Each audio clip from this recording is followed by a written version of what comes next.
Magandang araw sa lahat.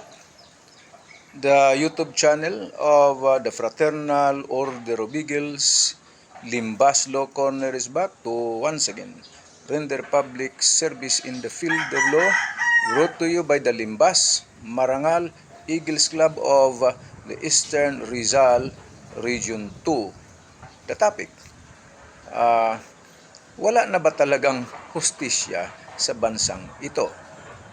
Meron kasing kilalang personality na hindi naman nakatira sa Pilipinas ang nagsasabi na wala na raw hustisya sa Pilipinas. Siyempre sa aming panig, ang eksaktong sagot ay mali siya. Meron namang hustisya sa bansang ito. Kasi kung walang hustisya, ito lang nga lang, ba't ako nakapagsalita pa rito? At kayo din, bakit nakapagdinig pa rin dito? At marami pang mga ebidensya sa kapaligiran na tayo mismo ang magpapatunay na mayroong hustisya sa Pilipinas. O pwede ka bang magbisikleta, maglakad sa kalsada, sumakay ng tricycle, sumakay ng jeepney, o ikaw may kaya ka naman ng konti, meron kang sariling sasakyan po, pwede ba? Meron ba pa tayong sinusunod ng mga traffic rules? Meron pa ba? Meron. Meron bang mga nahuli at nakakulong dahil sa paglabag sa ating mga batas? Meron. Okay? So, merong hustisya. Right? Pero, siyempre, meron talagang biktima ng injustice sa bansang ito. Malamang itong personality na ito na kahit hindi naman siya nakatira sa Pilipinas, sa palagay ko nga, baka hindi na nga siya Filipino citizen, nagsisigawan na walang hustisya. Okay, ulitin ko, mali siya, mali yung paratang niya. Pero, igalang natin yung opinion niya. Kasi sa pananaw niya, biktima rin siya ng injustice dito sa Pilipinas kahit hindi na siya nakatira dito.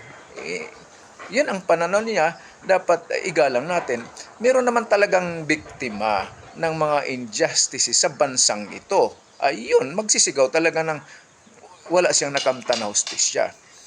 Okay, igalang natin. Pero may mga pagkakataon din na yung isang tao ang definition ng hustisya, kung ano yung gusto niya, yung hustisya. Pag sinabing hustisya, ano ang pangyayari talaga? Patutunayan ninyo yung pangyayari, yung katotohanan lamang sa pamamagitan ng ebidensya. At ang bawat partido at ang nagreklamo ay bigyan ng pagkakataon ng hukuman na madinig ang kanyang bersyon at i-apply ang batas sa mga pangyayaring iyon. Yun, hustisya yan. Right?